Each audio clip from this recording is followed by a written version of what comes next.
All right, let's look at these puzzles here and see what we got going on. Now, remember, tournament style. We don't just grab pieces and cheat our way to this. We're playing for the points, but what that really means is that we're going to think the moves through. This is an easy one.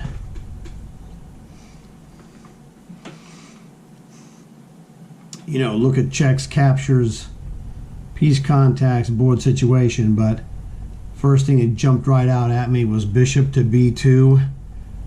Draw the line, see where it goes, and it's like, well, it looks to me like queen takes g7 check, rook takes is forced, and now that rook is pinned.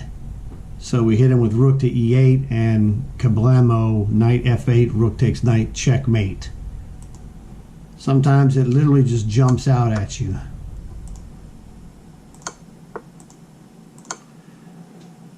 $1954 wasn't, I don't know.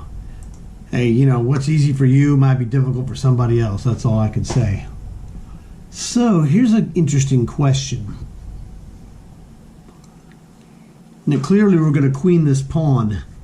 So really the idea is, from your perspective as a lower ranked player, the first thing I would say is I recommend using the brute force technique. Is okay, let's just go in our mind, press c2, threatening the queen on the move. So if he plays rook takes rook, we check, we play rook takes rook, and then he goes queen d2 and we lose. All right? Or actually not queen d2, forget that, queen to c4 or whatever, it doesn't matter, just get behind the pawn. So we can't push the pawn because he's going to end up putting his queen right behind the pawn on c4 or c5, and it's game over Charlie. So that means we need to not do the c2 move, and we need to, the problem of c2 is that c2 loses because we have to recapture the rook on f8. So let's not recapture the rook. Let's take that rook, the liability of that rook on f8, and go rook takes f7. So rook takes f7, queen takes f7, c2, so long Charlie, you lose. Everybody got that? So, I mean, he can play something different, but he's losing. You lose. Scram, chump. Game over. All right? So this is another technique. Try the brute force technique mentally and run through it and try to figure out what's wrong with it like I did. Because, like I said, if you play c2, c2, rook takes f8 check, rook takes f8, and then queen goes behind the passer. There's nothing you could do. We can't move. Now, we can't move to a square. Like, we can't go like rook to d8, threatening rook d1 checkmate, because he would just take the pawn anyway, so it doesn't really matter. So, another stellar performance by us. Let's proceed, shall we? Okay, so this one, what jumps to my mind is different. Okay, look at checks. Bishop takes f7 check. That's the only check we have. Bishop takes. That's the only capture that we have. That was easy. Piece contact. Well, we got stuff like g3, bishop e6, bishop c4, queen to all kinds of squares. Well, on the d file, like every square on the d file is an attacking square on something. d2, d3, d4, d5, d6, d7, d8, okay? e2, and queen e2 is terrible, obviously. Queen e1, queen c1, I don't think those are good, but those could be good. So my experience is telling me that those queen e1 and queen c1 are not good moves, but they bear investigation. Now, to me, and looking at all this stuff, it's the board situation that tells me what is up. Look at that knight and that queen. Now, one of the things that would be decent or interesting is bishop to h6. That's another interesting piece contact move. The reason why bishop h6 is interesting is because that knight cannot move. So we're threatening to do nasty stuff, you know, like g3, for example. We're also threatening another killer move now that the bishop has moved queen to d8, which that's the move that jumped out to me when I first looked at this problem, but I don't want to wreck it for you. I wanted to go through this so you could see it. So in my mind, what the combination of bishop h6 and queen d8, depending on what order, is devastating, because if you go queen to d8 first, then bishop to h6 is threatening a checkmate. So bishop to h6 first is not a bad move. You've got mail.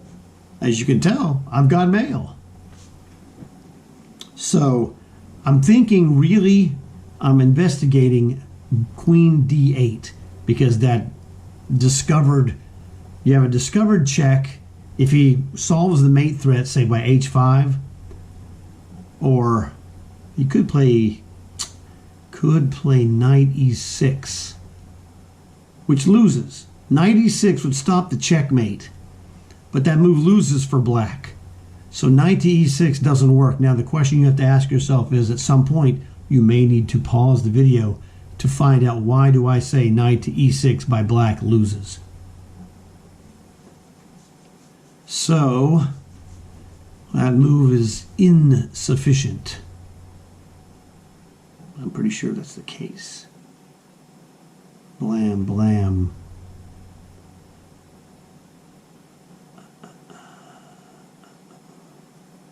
Oh yeah, that's complete toast. Knight e6 is no good. So I was right about that. I'm thinking queen d8 is the move, because like I said, the combination of both bishop h6 checkmate and also bishop to c5 check, winning the queen.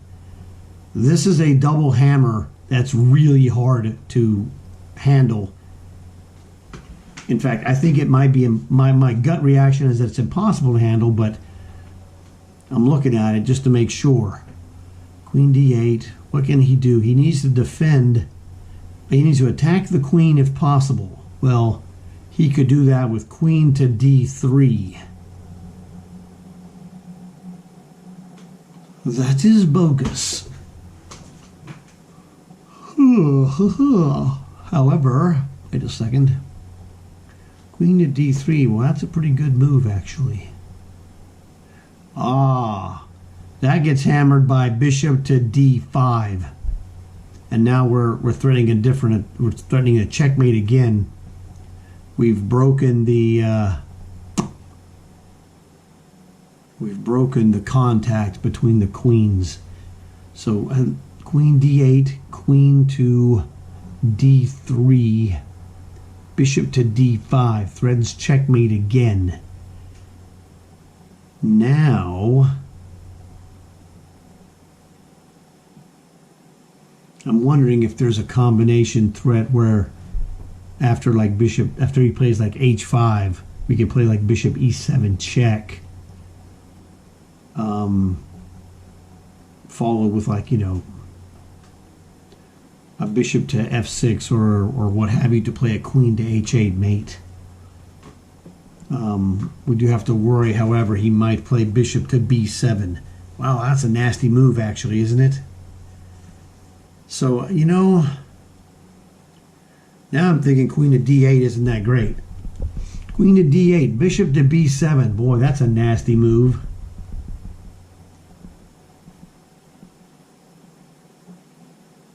So what about bishop? Let's go back to look at bishop to h6. Bishop to h6.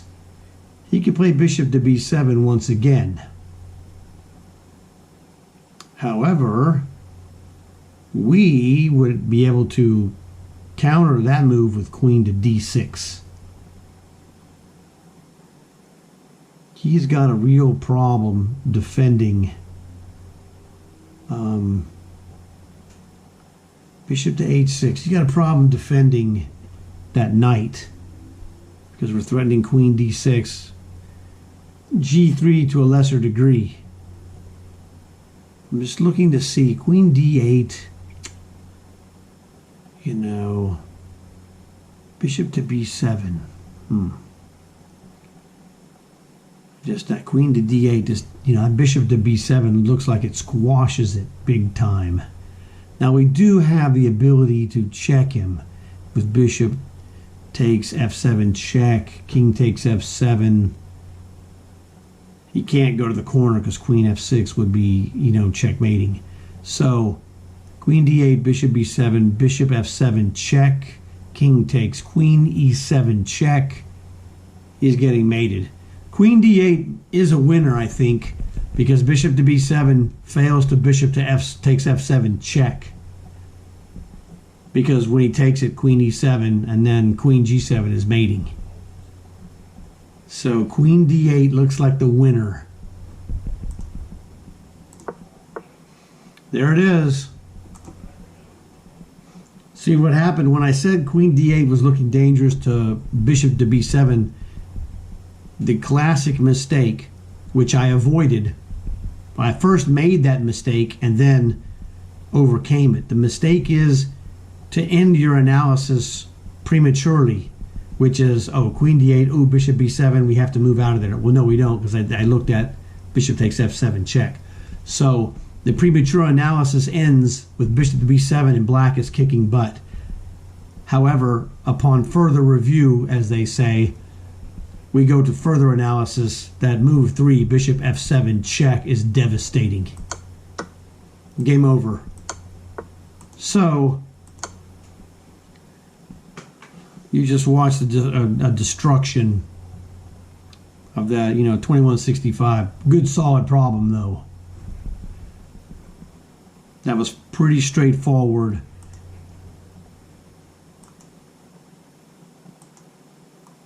Now, why is this not going to the next puzzle? There it is, overdone. Awesome. Hopefully you guys got some good stuff out of here, because that was good stuff, I'm telling you. So you know what to do, man. Like, comment, and subscribe. That way you get the videos in the future when I post them faster than anybody else. Tell your friends, but don't tell your enemies, because they'll use my stuff against you. You guys know what to do. I'll talk to you later. I started this account to tie into the YouTube account. So I went through the problems from the beginning, just like anybody would do.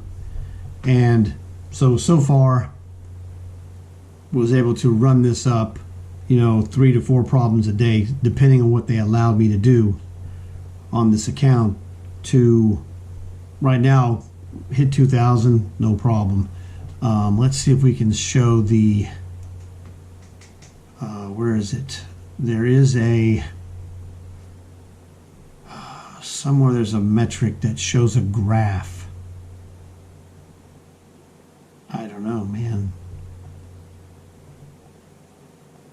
Beats the heck out of me where it is. I cannot tell you. Anyway, that doesn't really matter. I'm just curious.